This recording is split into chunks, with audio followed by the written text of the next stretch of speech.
coming to you live from the Putasos podcast. Oh no! Just slapped him! Like All right, guys, you know what time it is. We are back with Putasos podcast, episode number 20.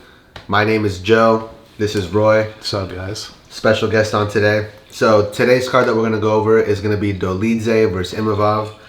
Pretty stacked fight night. A lot of good key fights to keep your eye on. So we're going to go through all of them. Might even fuck around and talk a little bit of football. So we're going to start off on the main card. It's going to be a women's flyweight fight. It's going to be Viviana Araujo versus Natalia Silva. So this is a really interesting flyweight fight. Two girls that are kind of on the cusp of getting into the depth of the rankings and working their way up. A lot of people call it a shit break. I myself, I enjoy the women's fights. We're not going to talk shit about them. It's all good, though. All right. You got distracted with the fucking laugh. Okay. So, the first 3 fights in the card, Roy likes to call them the shit breaks. You got 45 minutes to do whatever you want. Dude, order a pizza, get some wings, drop an edible in. Who knows, man? The show will get you through it. Viviana Araujo versus Natalia Silva. So, flyweights, they both have a handful of losses. Both of them have yet to kind of break into the elites of the rankings. When it comes to just women's fights in general, you don't see a ton of finishes by knockout. And neither of these women are like, I guess you could say like jiu-jitsu wizards or anything. That is true. It just becomes more of a decision. Yeah, I really just see a decision going on this one. Viviana is the favorite in this one. I believe she is. So, I'm going to roll with the favorite. I think it's going to go to a decision. I think we're going to see Viviana come out on top, but this is kind of one of those just low-ranked flyweight matchups that really could just be a toss-up at. I really have no horse in this race, so I'll go with whatever you're saying, man. All right. Let's take a shit break on that one. Yeah, dude. I'm not going to lie. I'm not going to watch. All right. We move on to Randy Brown and Muslim Salikov. Yeah, Randy Brown, he's one of those guys that when I saw him come up on the scene, I thought he was an interesting fighter, like right off the bat. Yeah. He's a really interesting fighter. Yeah, great stand-up game. Dude. But kind of like I was talking about on the girls on the last fight, Yeah. he is yet to break into that top. Yeah, he's had some tough fights coming off. And Muslim Salikov, man, he's an interesting guy. You would think he's a wrestler because of his Russian last name, but this guy could fucking scrap. He's throwing spinning shit all the time. He's pretty creative with the shots. You know, if you go back and watch some of his older fights, his only downside is just his picking his shots. Yeah. Usually is what determines the fight for him, but nonetheless, it's going to be a really good fighter, in my opinion. Yeah, Randy Brown's a pretty lengthy striker. He can grapple too, but as we've seen in the past, his chin gets a little testy. Yeah. So with a heavy hitter like this, that's obviously not a good thing. I think both of these guys have a lot to prove, so I think they're going to both come out swinging. Yeah. They're both going to come out on fire. I got Muslim by knockout. You got Muslim by knockout. I got Randy Brown. We're going him with knockout or TKO finish. You can see some elbows getting in there and just busting this guy up. Yeah. Definitely. It'll be a good fight. Winner of this fight's going to like stamp themselves on who's going to get a ranked fight next. Yeah, I don't want to see Muslim Salikov in there. There's more Russians just dominated. Dude, it's getting so bad. All right, man. And we get into good fights. Moicano, Money Moicano. Renato. Hey. Drew Dober. Dude. This is a fucking banger-ass fight. I love this fight. I'm surprised this isn't the main event. You can main event this one all day. Oh, dude. Renato Moicano, he's a very, very experienced fighter. Brazilian. He's a great stand-up. He's got great ground game. And then Drew Dober is just an absolute American tank. Dude, he has a chin on him. One time, the only thing I ever remember about him on the commentary from Joe Rogan, he said he has a head like a fire hydrant. That's everything. Every time I stare at him, that's all I think about. But he has a chin. Bro, he just has that freaking just jaw, bro. Yeah, I was just watching the Brad Riddell fight the other day. Dude, such a good fight. Brad Riddell cracked him so many times. Drew was dazed. It did nothing, though. He just kept going forward. He has this tenacity. I mean, he is coming off a couple knockout losses, which is worrisome. Might say he chinned, but who knows with him, you know? Yeah, I think Moicano is going to come out on top on this one. I don't think Drew Dober doesn't have the skill set to beat him. I think this is one of those fights that's like a toss-up. You could really give this to whoever goes into it. Yeah. But I think Renato, just his well-roundedness and his experience in the cage with the better fighters, I think he's going to be able to pull through this one. I think it's a test for him, man, because he's been flirting with the rankings a little bit. Both of He's them, right there. Yeah, I know. Both of them, man. I feel like Drew Dober's starting to come down, though. He made it to where he was going to he got hit his apex, is what it was. That's really a great way to put it. 'Cause you asked me the same question a year and a half ago. I think I got Drew Dober on this fight, dude. But when a fighter starts taking those skids, it's tough. it's just kind of part of the game, you know. Stuff to come back. And Moicano, man, he's an exciting guy. He gets on the mic. He has shit to say. It's in pretty bad Brazilian, but it's all good. It's not Brazilian. It's Portuguese, my bad. But you know, it's always a fun time with him on the mic. He's exciting. I love his antics, and I love the character that he plays. He's kind of trying to, you know, the McGregor-esque of the UFC. He's all there for the money and for the showtime, and I love that, man. It's all good for the business. Yeah, and I don't want to compare him to Oliveira too much because he's not nearly as good as Oliveira. But when I compare him to him, when I say that, I mean he's really good on the ground and he's super comfortable on the feet. Like he's one of those fighters that you could take the fight anywhere, and he has really good experience in both of those areas. I'm not saying he's the best at any particular area. He's not like a craft master like Khabib was at wrestling or Anderson Silva with striking, whatever. But he's really good everywhere. So make no mistake, this thing ain't going to the ground. It's gonna be a slugfest. It's gonna be a slugfest, yeah, bro. dude. And Moicano could take a fucking back, bro. And as we know, he's been tested. Yeah. You know, he could take a punch. Yeah. So it's going to be an exciting one. I'm actually really excited for that one. Who do you got, Miller? I got Moicano by knockout. By knockout? I feel like he catches him. Yeah, damn. You think you don't think so? No, I don't know. That's a good one, bro. I could definitely see that happening. I could see that happening. Especially in these 3-rounders are just so hard to call, bro. 5-rounders you could really be really methodical about your finish. But 3-rounders are kind of hit or miss, bro. Sometimes the plan just doesn't come to fruition soon enough and a decision's out, but sometimes these fools just come out swinging. So I'm excited to see how both these guys come out for this fight. It's going to be a really good one. Yeah. All right. And then we have our main event. You have Dolidze versus Imavov. So this is a middleweight fight. Both of these guys are kind of flirting with the rankings and have been flirting with the rankings for a while. Yeah. You have Imavov beating guys like Shabazian. He went to it was a no contest versus Chris Curtis. He took him down a handful of times. Yeah. And then you have Roman Dolidze. He's fought Sean Strickland. No, he didn't. No, Imavov fought Sean Strickland. Imavov fought Sean Strickland. I was going to tie into that because from that Sean Strickland fight, and you kind of look at Dolidze's style, Dolidze's putting pressure on you at all times. He's great on his feet. Great mix-up with his hands. And he's not afraid to go on the ground. Imavov, you know, whenever you put pressure on him, just go back and look at that Sean Strickland fight. When you put some pressure on him, dude, he folds. That's just a different kind of pressure, though. I don't think that Dolidze brings that same kind of pressure. You don't think so? I don't. He has a similar kind. I'm hoping to kind of translate it. He's probably going to look back at the tape, too, and kind of take some notes off that Sean Strickland fight, in my opinion. Yeah. Well, here's what, when I watch Dolidze fight Marvin Vettori, when I see Marvin Vettori imposing his will, pressure-wise, on him like that, there's just no comparison to Sean Strickland, I don't think. Because I think Sean Strickland applies way more pressure than Marvin Vettori. But Marvin Vettori's folding Dolidze, you know. So there's obviously everyone has a style, but there's levels to everything. I don't think Dolidze is at that level where he's going to be able to just fold Imavov. But again, bro, styles make matchups. You really never know how that can go. I'm going with Dolidze on this one, man. I got Imavov, bro. He's a heavy striker. He does press forward when he strikes too. Yeah. I got Imavov by knockout. That's my call. I think Dolidze's kind of had a weird kind of last couple years. Yeah, and he's older too, so this is going to be a desperation fight for him. This is either going to make it or break it. Or he's just going to be a journeyman in the middle of the division. So, in this fight, they're both ranked, yeah? Believe so. I believe they're both ranked, but this fight's going to really...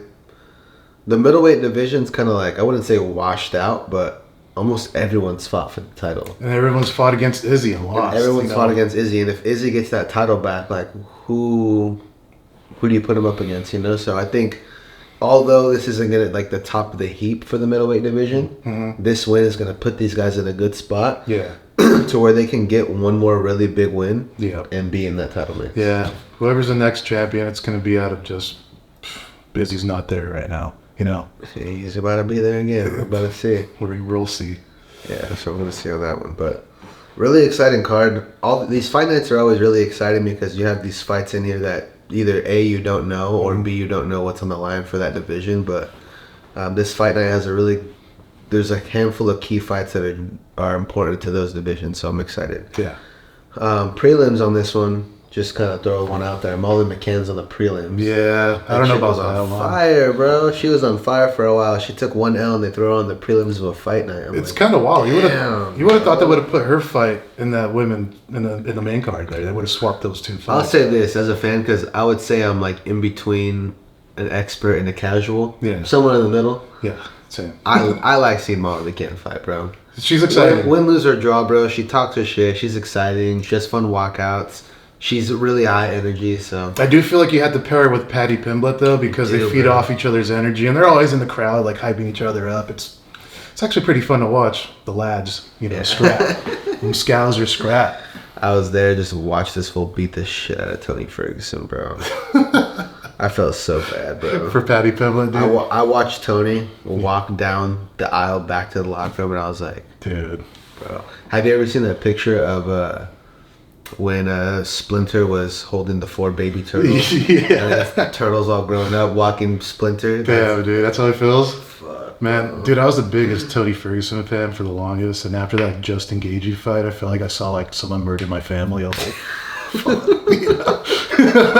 this hurts. I don't ever want to. He's just never been the same again. I don't know what happened. It made That Gaethje fight? Yeah, that really took a turn for the worse. Bro, that took a toll on him when he got hit a handful of times, especially that last one right before the TKO. He like got cracked and he like was walking back. And he was trying to shake it off. Bro, that's how you knew this fool's brain was just scrambled eggs, dog. Yeah, he's been going through some crazy shit too. Like, didn't he just flip his truck a year ago or something off a DUI crash in LA? Yeah, dude. A couple of years ago, some shit. Yeah, he's wildin'. Tony, get get better, dude. We love you. I love you. I think he should be in the Hall of Fame, 100%. Oh, dude, he's such an exciting fighter. Those fights are gonna live forever in memories. Yeah. When you go back to the 155 division and you see all the aftermath of his fights, there's just no question about it. He's one of those could have beens, if he got the belt. He is, I think he might be the best person to never win a title.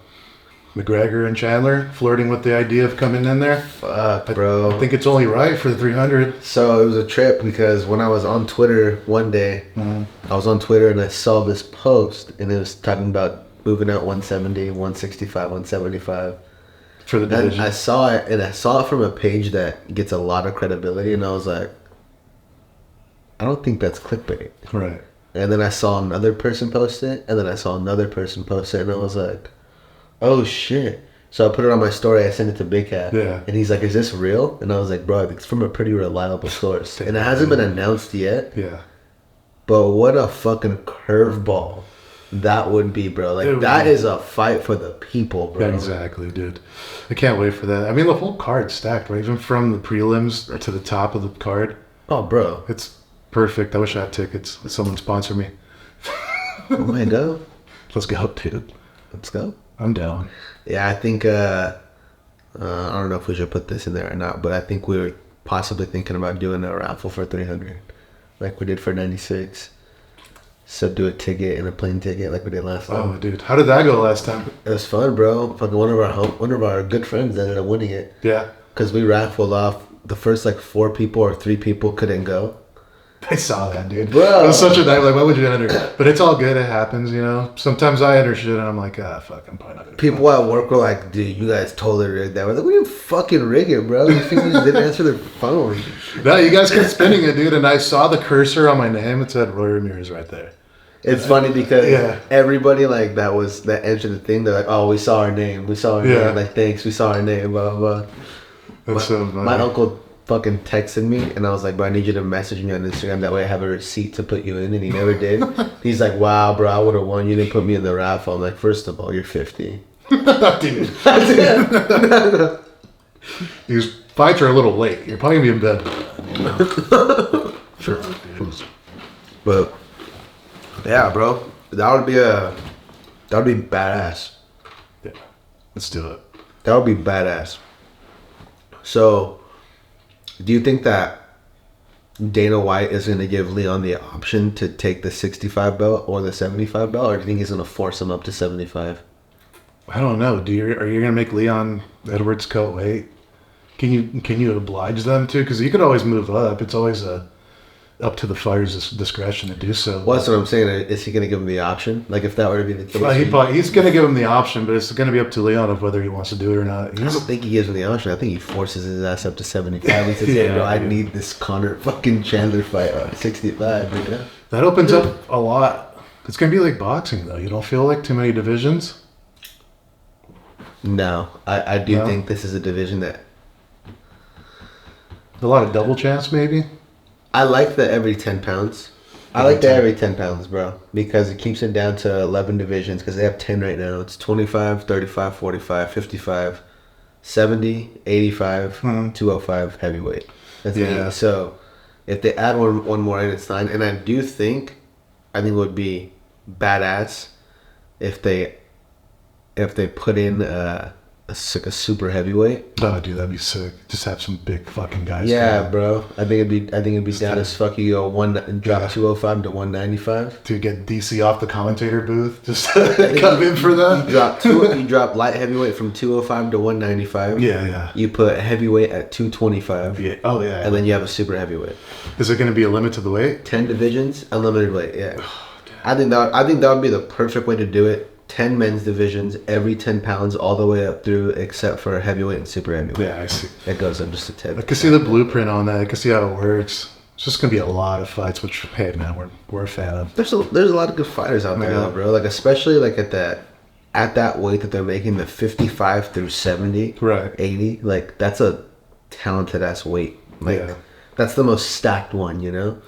When you look at, like, 55, you think of all the fighters, like, when you think of Dan Hooker at number fucking 11, you're like, bro, dude, death row at lightweight, you know? So it kind of would suck to split them up, but it would make it interesting. What do you feel like about more collaborations with the UFC, BFL, one, you know? It doesn't make sense. Doesn't make any sense, right? It doesn't make sense in here, and the reason it doesn't make sense is because the second that the UFC decides to pair up with the PFL, a Bellator, a One, Risen, whatever it is, it's gonna devalue their brand.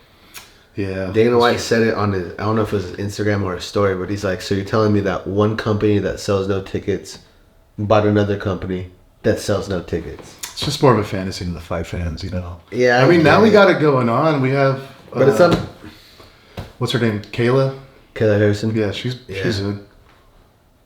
It's going to be a good fight. Everybody's been waiting for her to come to UFC. She's going to beat the fuck out of Holly. Yeah. Oh, dude. You think it's over for Holly Holm after that? It's been over. I mean, I'm just going to... And I love Holly Holm. I really do. It's been over for Holly Holm. The reason they keep her in the mix is because the women's division's so shallow and she's such a big name. Mm-hmm. Makes it easy. Yeah. What is she, 40? Just about? Yeah, at 41, I think. And out of all the champions for women's, like when you think of bantamweight champions, you think Ronda Rousey, Miesha Tate, Amanda Nunes. Yeah. She's the only one that's actually active. So she's the only, like, former champion that's still in the mix. Well, except for Juliana Pena, but... Watch her just have, like, a Glover Teixeira comeback, dude. Take the belt at 42. At the women's division, you could, bro. I know. You could do that shit in the women's division. You can't do that shit in the men's division. I just don't see it with Kayla Harrison, though. I feel like she's just going to get wrestled to death. I don't think so, bro. You don't think so? You think she's going to get knocked out? No, I think she dominates. You think Holly Holm dominates Kayla Harrison? No. I think Kayla Harrison dominates. No, yeah. Oh, okay. Yeah, no, that's what I was saying. I thought you were saying that Holly Holm was going to out-wrestle Kayla Harrison. No. I was like, look, bro. I was like, damn, man, where are we going? Throwing the screwball at me, dude. No. But yeah, no, I don't see it going very well. Yeah, Kayla Harrison's a fucking beast. The only thing I will say that I might consider as like a, what's it called? A worry, I guess. Mm-hmm. The weight. For her? Cutting down to bantamweight, bro. She's used to fighting at 55 at PFL.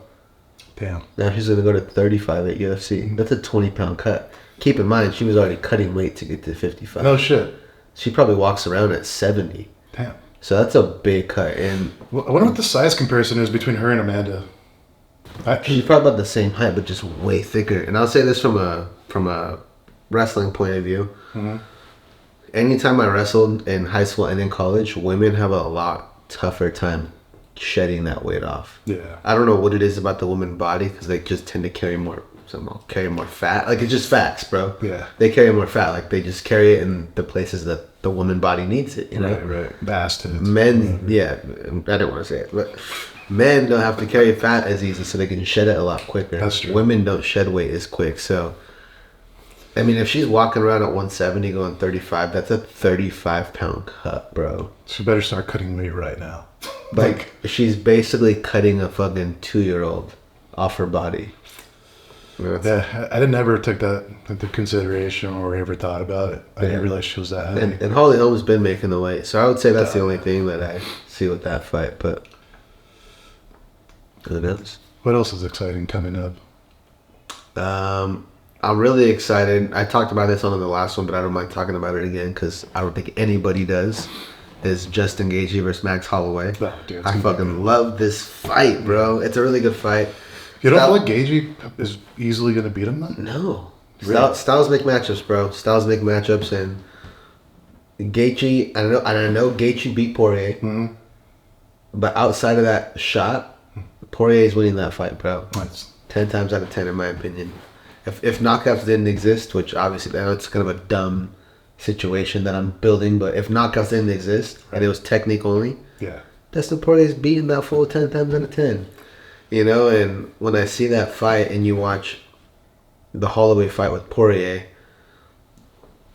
it wasn't so much the skills that Max was overwhelmed with, it was the power. Yeah. Because they were both like equal volume, but Poirier just hit a lot harder. Yeah, well, that's where my worry comes in with Justin Gaethje, because Justin Gaethje cracks. Justin Gaethje cracks, but he also he's not as accurate and doesn't hit as much as Poirier. So I think it's going to leave a lot of opening for Max to slide in, With that ball. do what he wants to do with his volume and slide out. And we all know Max can take a punch. You know? I'm excited. Max has never been dropped, Yeah, so that's true. I think that you're going to see I think Max wins, bro. By what, decision? Yeah, I think he just fucking peppers him, bro, for 5 rounds. Yeah. Just peppers Dude. him. I don't know. I think I'm going with a knockout from Gaethje. Gaethje, I could see it, dude. I could see it. It's going to be a sad one, That would hurt my heart, bro. Seeing fucking Max Holloway get knocked out. too. Just one of those crazy overhand rights and just catches him right on the chin and he's going back. Where they just collide, he clubs him, and then on the way out, just... Yeah, that's what I see, dude. I've seen it so many times. Oh, man. He throws that thing hard, too. So dude, Gaethje swings for the fence just about every fight. Yeah, Trevor Whitman has to calm him down in a corner. Trevor Whitman just smiling over there when he's just drunk. Seeing his fighter getting knocked out. All right, man. That covers this card. All right, guys, so you know what time it is. We're doing our top 5 segment. Today, we're going to do your top 5 middleweights of all time. Roy, kick it off. All right, man. I'm going to kick it off Go with from Alex. 5 to 1. 5 to 1. Yeah, I'm going to kick it off with Alex Pereira. You know, wasn't in the division very long, but he came with the mission, and his mission was to beat the shit out of Izzy, and boy, did he. I mean, the rematch, you know, Izzy got the better of him, but the fact that you come in, you take out the number 1 guy for the longest time. Dude, he was cleaning out the division, takes him out. It's kind of like the Terminator, dude. Yep. Guy was freaking invincible on the way up. Dude, I will say this, though. This guy got every stylistic matchup good for him on the way up. You know, I knew it. Oh, dude, even from the first fight with that, you know, jumping knee knockout on that nobody, whoever he was. Dude, I was like, oh, this guy's just going to set up. That fight too. He almost got grappled into a decision, dude. Yeah. I'm going to follow it up with Chris Weidman. You know, he had a great reign, took the belt away from Anderson Silva. You know, that was a big moment. And that rematch, we all remember that one. The broken leg one. And then I'm going to follow it up. This one's going to be controversial for even putting him up there because he was only there for a little bit. One fight, I believe. It was GSP. Took the belt away. But never really lost. He got sick. Whatever. If he would have stayed in that division at the time, I think. This guy just fucking thinks I'm stupid for this one. But I think he would have dominated for at least So said never really lost, fought one. Dude, but he got sick, you know? No, he didn't. It's all good. I'm more of a GSP dick. I'm a dick rider for GSP, so a lot of... Hit in the comments if you want. Then we got Izzy, dude. Man, he's the second best to ever do it. So good. Came in... Dude, when Izzy first came in, you saw this guy just piecing up. Like when he pieced up Derek Brunson. That was such a good fight. He proved a point there. Then when he fought Kevin Gastelum, I got a little worried there because it was all the way to the end of it, and Gastelum he had a really good run at that time, dude. When I saw him barely beat Gastelum, I was like, oh, Whitaker's going to beat the fuck out of him. But then he just rose to the occasion every time. He did an exciting fight. He did. Post speeches were insane. They're kind of corny sometimes, whatever, but I love them. Yeah. And we got to go with the GOAT, dude. The number one, really no debate for it, it's Anderson Silva. Came in like a fucking rocket. Dude just went straight up as soon as he hit the UFC. One of the, easily has the best highlight reel in the game. Yep. Yeah. All right, well, my top 5. So coming in at number 5, I have Michael Bisping, absolute legend of the game. The reason I put him at number 5 is because he was always in your top 5 to top 10. Yeah. His whole entire career, he sat with the elites. Winning, and every time he lost was on the cusp of a title shot. So when he finally got his shot and he won and then defended his belt, for me, that was just like a little Cinderella story. Yeah. You know, so I think Michael Bisping's at my number 5, not only because of how good he was, but how consistent he was the entirety of his whole career. It's not like a Pereira story where he came in, got one ranked fight, got the title, and bounced. Right. He was with the elites his whole entire career. Right. So I think that's what makes him super great. Coming in at number 4, the All-American Chris Weidman. So Chris Weidman, undefeated all the way up to his title shot. He beat the best middleweight, arguably, ever. And then he defended his belt against him as well. He lost the belt to Luke Rockhold in kind of a weird fight. But when Chris Weidman was on his P's and Q's, he was one of the toughest middleweights to beat just because of how well-rounded he was. Yeah. So I think that's why I put him at number 4. Coming in at number 3, the most disrespected middleweight of all time, Robert Whitaker. Bobby Knuckles. Disrespected, bro. Prior to this last loss versus DDP, you could argue he is the 2nd or 3rd best middleweight of all time, possibly the best. But Bisping vacated the title when Rob had the interim title. Yeah. Robert Whitaker beat Yoel Romero. Super close fights to Izzy. Yeah. He beats anyone right now that's not named Izzy or DDP. And I'll say this. When I watched that DDP fight, even the Izzy fight, he could beat both of them. Yeah. I don't know. The Izzy thing was more of a stylistic match. It is a stylistic matchup, bro. But Robert Whitaker on his best day is champion in this division. So obviously it's got to be the right day. It's got to be the right style matchup, blah, blah, blah, blah, blah. Yeah. But his quality of work, I think if all the middleweights in their prime had to fight, he could win the whole thing. If not, he's top 2 or 3. So yeah, I could see him hit that number 3 spot. Number 2, I'm gonna get hella hate for this one. Anderson Silva. So shit. Anderson Silva, obviously very decorated, longest title reign of middleweight, one of the longest times to hold the belt for any division consistently. Solid dude, bro. Was absolutely destroying the fools of his time. Was. And then he lost the belt to Weidman, and he still sprinkled in some really good wins after that. Yeah. The reason that I'm putting Israel Adesanya as number 1, even though he doesn't have the belt, even though he's lost a couple times at middleweight, is simply quality of competition. When you're talking about the GOAT, some people like compare careers. I like to compare quality of career. Yeah, like Michael Jordan compared to LeBron James. Kinda, yeah. Yeah, exactly. But I think the really big difference for Izzy and Silva is Izzy would do what Silva did to those guys the same way, if not worse. He did it.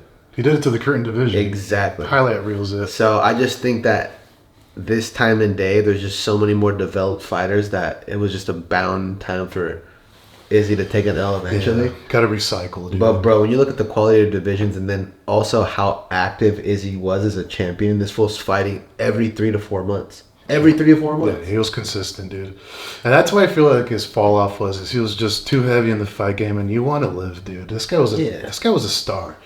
He is a star. He is a star. He goes everywhere, dude, and people flash cameras in his face. You know, he's the biggest name in the UFC. He's kind of one of the faces, in my opinion.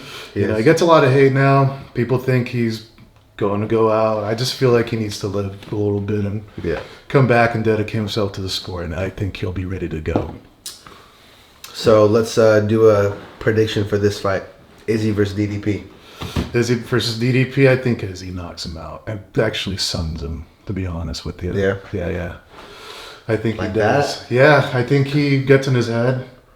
I think he, just a stand-up game alone.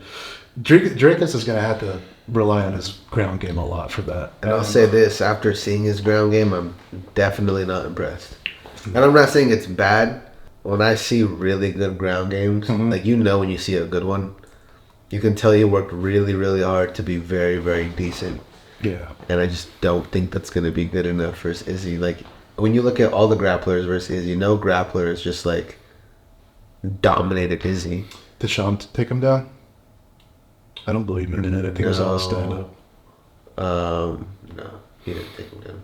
Dude, I don't see Drick. I saw his stand-up game. The fights that they were trading off, those crazy looping overhand hooks. I was just like, dude, that's not a technique sound, punch, dude. Like, you're just wailing at that point. And I feel like Izzy has the best technique as far as precision when it comes down to the stand-up game. Even when he's tired or hurt, he's still fucking just go friggin' stretch out. Yeah, dude. He hits you straight right, you're out.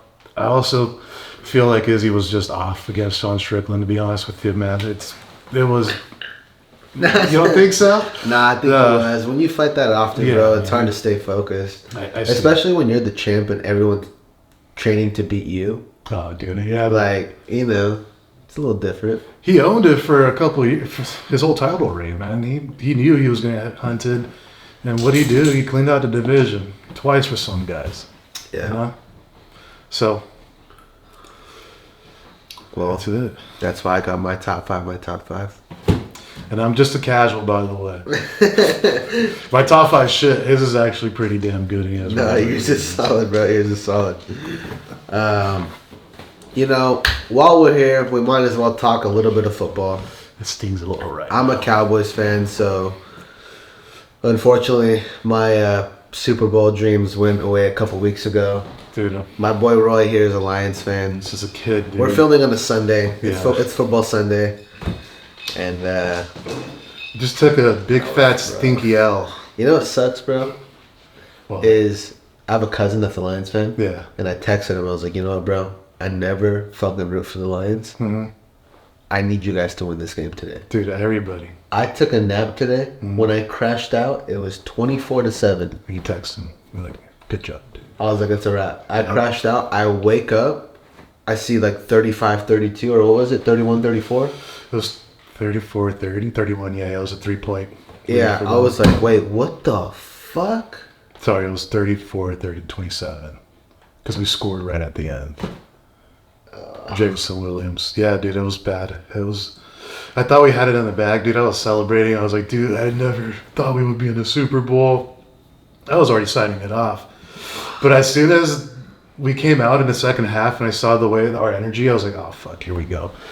And, dude, it was just straight trash from there. We're dropping passes, fumbles, Passes were hitting the receivers and they were just dropping them. You know what? I feel so fucking bad for Goff. Yeah, dude. Because I feel like his whole career he's done his part. Mm-hmm. And I feel like if the Lions would have won a Super Bowl this year, that would have been like the best trade in football history. Dude, and we're right there. A Super Bowl for a Super Bowl kind of thing. Yeah. That would have been nice to watch, especially the Lions fan. Dude, we've never made it past the playoffs, the first round. And this time we make it to that NFC Championship. WFC. What the fuck is? I don't know. Anyway. You know what's crazy too is when the playoffs started, I was like, I'll say this. The Chiefs, Patrick Mahomes, hate him or love him, those motherfuckers know how to win. And I told all my friends, mark my words, Chiefs to the Super Bowl. Yeah. And when I saw this matchup today, I was like, bro, Patrick Mahomes is going to come out and seal this deal. Yeah. We beat them at the beginning of the season, but granted, they didn't have Chris Jones. They didn't have Travis Kelce. And season wins, I always say this, season wins are a good indicator for how good the team is. Yeah. But you don't need to be the better team necessarily. You just need to be the better team that day. Well, that's what I feel like happened with Baltimore and the fucking Philly, the Eagles. That's what I felt like happened. They just gas out after trying to win every damn game, and you're running these stupid plays like the fucking butt shove, whatever they're doing. Doesn't, you're gonna hurt after a while. You're doing it a million times. You're gonna have some band-aids there. So who do you got in your Super Bowl? Chiefs or Niners? This is a run back of last year, right? 2 years ago? 2 years ago, I believe. Yeah. Maybe. I don't know. But I got the Fucking Chiefs. hate the Niners so much. I'm tired of seeing the Chiefs, man. And I love seeing the Chiefs win. I'm the opposite. I love seeing the Chiefs win. I fucking hate the Niners, bro. yeah, I hate the Niners. Dude, people hate the Chiefs, but I don't mind the Taylor Swift, dude. I'm a little Swiftie myself, dude. I don't mind. I think the reason I like the Chiefs so much is pretty much just because Patrick Mahomes. Because think about it like this, bro. 6 seasons. This is season number 6 for him. Yeah. If he wins the Super Bowl this season, his first 6 seasons consist of 4 Super Bowls and 6 AFC Championship games. It's just the best. That's fucking ridiculous, bro. And the reason that fires me up is because the only GOAT in football by a long shot, like there's no one comparable, is Tom Brady. Yeah, he's the best football player ever. And Patrick Mahomes is already knocking on the door 6 seasons in. Dude, I know, it's crazy, man. You know what I love about him, too, is the family antics. For one, they hate that Jackson Mahomes gets. It's hilarious. His brother's such a... So fucking funny. But no, dude, his brother's such a... His dad, though, bro. Patrick Mahomes' dad is probably the funniest human ever because he's just himself, dude, and he's just this fucking dude. Today, he was at the tailgating. He was tailgating, drinking beers before the game, and people are like, why the fuck is Patrick Mahomes' dad out here? He's pretty faded like everyone else. What the fuck? Hey, what was it? When they played the Bengals, he was like smoking on that Joe Burrow. Yeah, that Joe Burrow pack, huh? Dude, I loved it, man. My off seasons aren't as sad anymore because I shouldn't have even got my hopes up to begin with, Dude, I'm a Cowboys fan, bro. Like that's my line, dog. I'm a Lions fan. It happens to us every year. Yeah, but here's the difference with you guys, right? Yeah. You guys don't even know if you're making playoffs. That's true. You know how demoralizing it is to know you're making the playoffs every single year to take a first round exit? And you guys are always playing the Eagles, right? Or you guys... We make the playoffs every fucking year. And we take a first round exit every fucking year. Yeah. Our division's tough. And now we got Jordan Love heating up over at Green Bay, dude. And I'm actually pretty worried about that because he looks solid. He looks like just a prodigy of Brett Favre, Aaron Rodgers. They should have beat the Niners. Yeah, they almost did. You both should have beat the Niners. I know. That's what I'm saying. The Niners, I'm not saying they got lucky because they're a good-ass team, but I don't think that's going to be fair enough versus the Chiefs. It's rigged. It's the script. I hope they win, bro. The main reason I don't want them to win is because the Cowboys have 5 Super Bowl rings, and so do the Niners. So if they win, they got 6. So now they're one up on you guys. That would not be cool because I know a lot of Niners fans. I would just love for the Niners to lose the Super Bowl because I have so many coworkers and friends that are Niners fans. Mm-hmm. You know what was crazy about this game, though, the Niners and the Lions? Dude, I didn't get any hate. People were, texting me, I'm sorry, bro, my uncle died or some shit. I'm just like, oh. Bro, it's because, it's America's team, I'll right? say this, when it comes to the Lions, and don't take this as a disrespect. We're not supposed to be no one ever, who the fuck's a Lions fan? Random. Dude, the way I'm a Lions fan is random as fuck. When the Cowboys lost, I got, fuck you, pussy, you're a bitch, die now. Dude, you guys feed that into each other, though, bro. Especially in this area. I saw it, when the Cowboys lost, I saw a bunch of my homies post, what time do the Raiders play, it's just so much, the shit talking. It's hilarious. Bro, it's so funny. When the Cowboys lost, I was like, God damn it. That's how I felt, dude. When I started seeing the Niners start scoring, I was like, oh, fuck. I thought we had it in the bag, It is what it is, bro. That's how the cookie crumbles. Football's the most fucking up and down sport ever.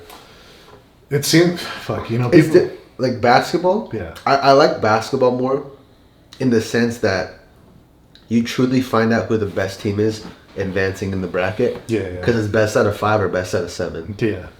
In football, you could be the better team and just have a bad day and lose. Yeah, that's it. You're gone. You're out.